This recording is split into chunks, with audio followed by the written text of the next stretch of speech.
Now that you understand different fishing methods as well as some basic retrieves, you may realize that I've skipped over one important step in getting started on your fishing journey. Because you can't quite make use of those fishing methods and retrieves without understanding how to combine rods, reels, line and leaders, hooks, and so on to create a great setup to catch the fish you're targeting. Now before we get started, it should be noted that just like in the game, if you don't want to build a rod and reel from scratch, you can always purchase a pre-combined kit from a store near you, which should give you a basic start on your real-life fishing journey. However, knowing how to combine rods, reels, and line will allow you to understand what upgrades you can make use of in the future once you get a feel for your surrounding waters and available fish. While there are many different rod combos and rig types, we're going to focus on the most basic combinations for those previously mentioned fishing methods, showing how they work in the game as well as relating that to real life. As such, we will be discussing telescopic rods with fixed float rigs for float fishing, spinning rods with classic spinning rig for spin fishing, and bottom fishing with a feeder rod utilizing a basic bottom rig.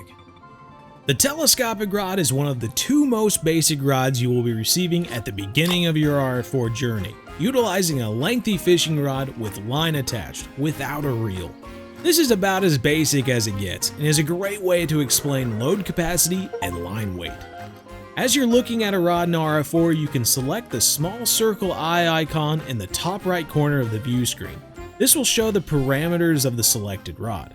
Here you can see its attributes as it pertains to the game, including sensitivity and stiffness, as well as real-life attributes such as action, power, and load capacity, the last of which is commonly seen as a line weight range when looking at a rod here in the US. While action refers to how much of the rod bends when pressure is applied to the rod tip, fast being very little bend and slow being 50% of the rod bending, rod power is fairly self-explanatory, reflecting the strength of the rod in regards to light, medium, heavy, and so on, with the fish you would likely be targeting.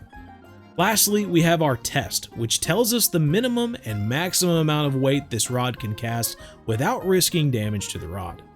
So, with this express fishing telestick pulled up, we can see that it's a slow action rod with a lot of bend, medium power for fish roughly up to 8 pounds, and has a load capacity or max line weight of 4 kilograms. You can see that equipped onto this rod we have 7-pound Express Fishing Superline, which converts to 3.1 kilograms, as seen by the load capacity parameter below it, which falls below our 4 kilogram load capacity from the rod. We can also see we have a combined 5.5 grams between the bobber, hook, sinker, and worm, which narrowly falls within our 5 to 35 gram rod test. With this knowledge, we can feel comfortable knowing our line will not be so strong that it would damage our rod if a lot of pressure was applied, and if we were to break something, the first to break would be our fishing line, leaving our rod in good condition to keep fishing. Now this telescopic rod is a unique combination because no fishing reel is part of the setup, but we will get into that addition when discussing a spinning rod combo.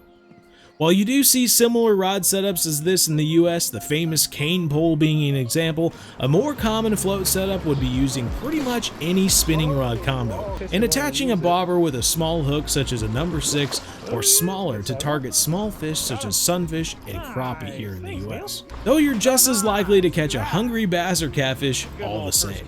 This would be more like a ball and ease rod or match rod in Russian fishing 4, and is a very basic setup and great way to get into fishing. A spinning rod is our second setup given to us at the beginning of RF4, and similar to the telescopic rod, uses a rod, line, and now adds in a reel for fighting fish. This allows you to make use of drag, which is a series of gears which keeps your spool from spinning, holding back the line and tiring the fish during the fight. RF4 recommends your rod to be the strongest in the combination, followed by your reel and then your line. This ensures that the first component to break when under extreme stress in your setup is your line, keeping your rod from snapping and your reel mechanism from breaking. This can be seen by taking a look at our Express Fishing Corona, where the load capacity of our rod sits at 3.9 kilograms, followed by our fishing reel's max drag at 3.2 kilograms, and lastly our fishing line at 3.1 kilograms. You may also notice in the rod parameters that we have a test of 2 to 10 grams, which will help us in determining which lures will work well with this setup.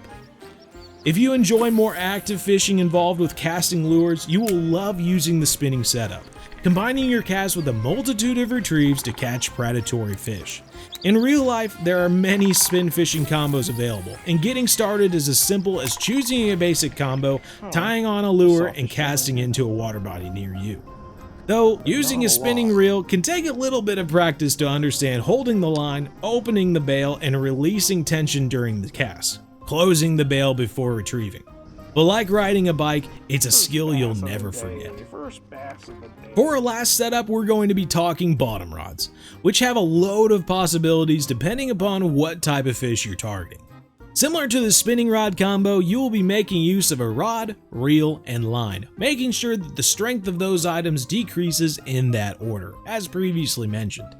Something you will need to pay attention to, similar to the spinning rod, is the test of the rod. As seen on this Kama Comfort SD360, we can see that the test is 20 to 100 grams. Our sinker, or lead, which carries our hook and bait during the cast, weighs in at 30 grams, our hook 0.24 grams, and our bait, a worm, at 0.25 grams. The combined weight of these components ensures that we will be casting within that 20 to 100 gram range. And if you're wondering why knowing this is important, maximizing the size of your lead within that range will allow for a longer cast, allowing you to cast to areas you otherwise wouldn't be able to. Just make sure to stay within that test range, or your cast may result in a broken rod.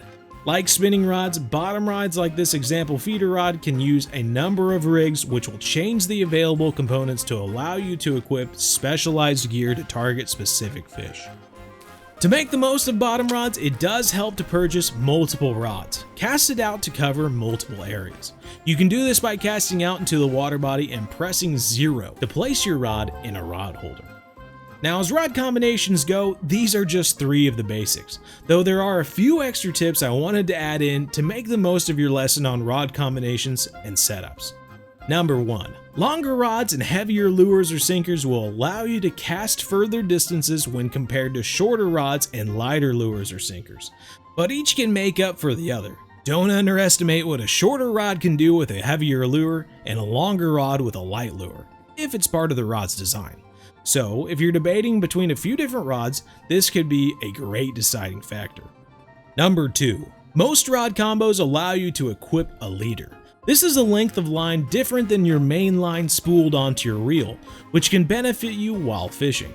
Try equipping a fluorocarbon leader to make your line harder to see near your hook, or a steel leader when targeting fish with sharp teeth, which may cut through plastic line or braid. Just make sure that your leader is weaker than your main line to ensure that if a break does happen, it's only with your short leader and hook or lure and not your main fishing line. Number 3. Although Russian Fishing 4 recommends a rod to reel to line to leader order when combining components with strength, it is plenty normal in real life to spool on fishing line that is much stronger than your reel and sometimes your rod in order to target the very largest fish. I know it's quite common for bass anglers to equip 60-pound braid onto a 15-pound rod to tear lures out of vegetation, and with my experience, while targeting large catfish in my Arapaima in Guyana, I was using 150-pound braided line, which was much stronger than both my rod and reel, but ensured nothing in that lagoon would break my line during the fight, even an ornery caiman. But you can't truly make use of knowing how to combine a rod, reel, and line for fishing until you know about different types of line, hooks, as well as knots, which you can make use of in real life. And luckily for you, it's exactly what we'll be covering in the next video.